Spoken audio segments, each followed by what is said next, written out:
স্বচ্ছ কাচের মতো ম্যাঙ্গোবার, কাঁচা আমের ম্যাঙ্গোবার করলাম। কচি আমের ম্যাঙ্গোবার আমি করে নিলাম।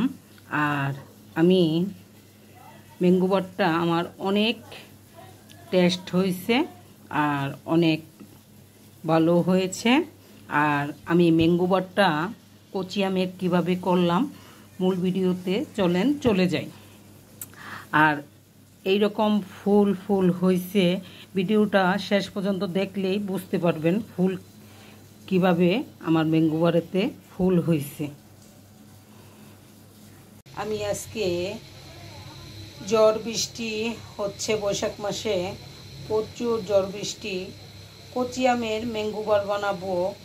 আম পড়ে গেছে ঝড়ে, আম এখনও বড় হয় নাই। যাই হোক, কচি আম আমি দিয়ে ম্যাঙ্গোবার বানাবো।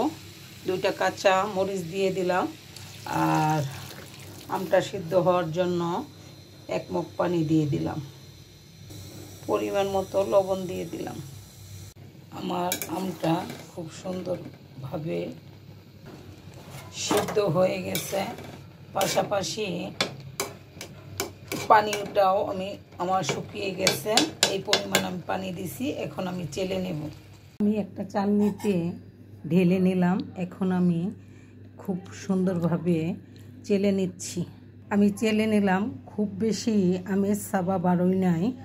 আর আলহামদুলিল্লাহ আমি অল্পতেই সব কিছুতে শুকরিয়া করি, কেননা কচি আম আর টোকানো আম দিয়ে আজকে ম্যাঙ্গোবারটা বানাবো।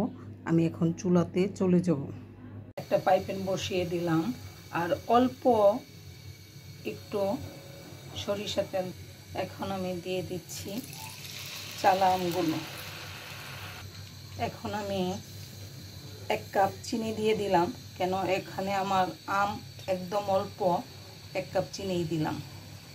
আর লবণটা তো আমি আম সিদ্ধ করার সময় দিছি, আমি যখন পানি ফেলে দেই নাই সেই কারণেই আর লবণ আমি দিব না।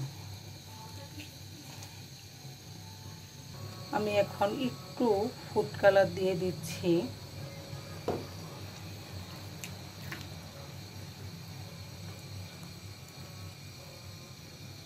এখানে আমি 2টা শুকনো মরিচ নিয়েছি, হাতে ভেঙে দিয়ে দিব।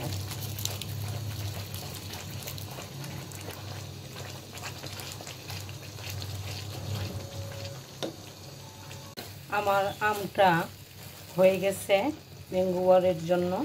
এখন আমি নামিয়ে নিব। আমি এই থালটাতে ম্যাঙ্গোবারটা দেব।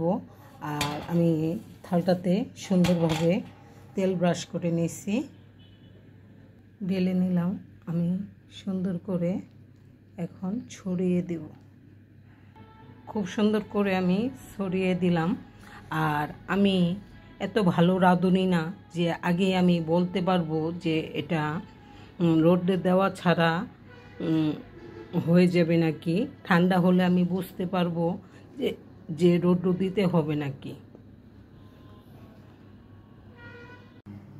কচি আমের ম্যাঙ্গোবারটা আমার একদিন রোদে শুকাতে হলো।